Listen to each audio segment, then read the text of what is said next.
Watson, nurse practitioner, coming to you today to discuss ADHD, ADD in teenagers. Disclaimer, this is not medical advice, recommendations, or a diagnosis. This does not take the place of a well child check or a sick visit. If you have any questions, please see your healthcare provider.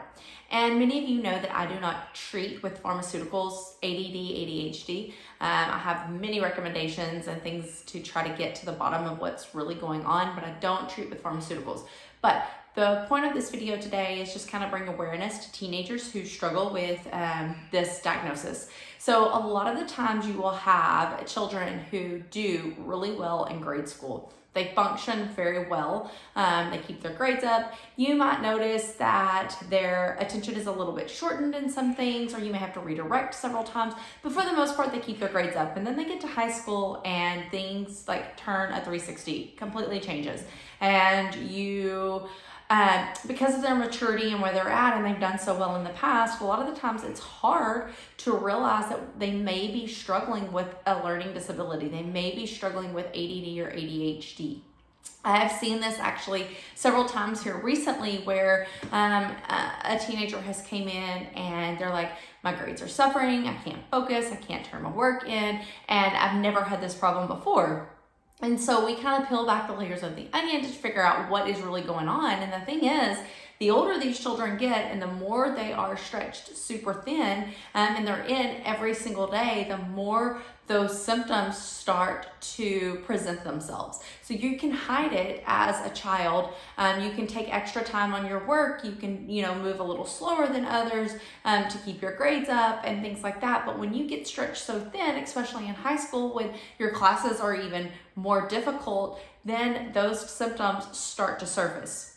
It's not a bad thing. It's just something that parents should be aware of and really talk to their kids. How do you feel? How do you think things are going? Where are your weaknesses? Where are your strengths? And build from there. I think an open communication and learning how to understand how our body feels and how our body thinks and what works for our body and what doesn't work for our body is a really positive conversation to have with your preteens and teenagers. So if this starts happening in your life, what do you do? Well, the number one thing to do, of course, is to kind of start peeling or toning back on some of the things that you're doing, your activities. That's not the easiest to do, and I do understand that, especially in this day and time. But, trying to not overload your plate so much and learning where to really channel your focus in. Another thing to do is teaching your kid how to deep breathe, how to center their mind back and meditate. Meditation doesn't have to be a 30-minute yoga class. It can be 5-minute deep breathing.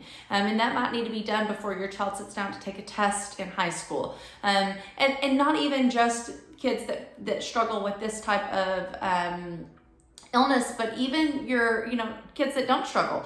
Deep breathing is a perfect thing to do. So I just wanted to bring awareness that this diagnosis, this illness can surface in high school after it's been dormant, so to speak, for many years, just because of all the things that are going on at that time of life. So open conversation with your children, teaching them to learn to listen to their body, to learn what their body is telling them and how to deal with different emotions and how to refocus themselves. You will know that I speak for when I talk about ADD or ADHD, I'm a big advocate to start with what you're putting in your body. What you put in your body directly affects what comes out. And so there's usually a little bit of tweaking that can go on there first. Again, if you have any questions, see your healthcare provider, come see me, and I hope you all have a blessed day.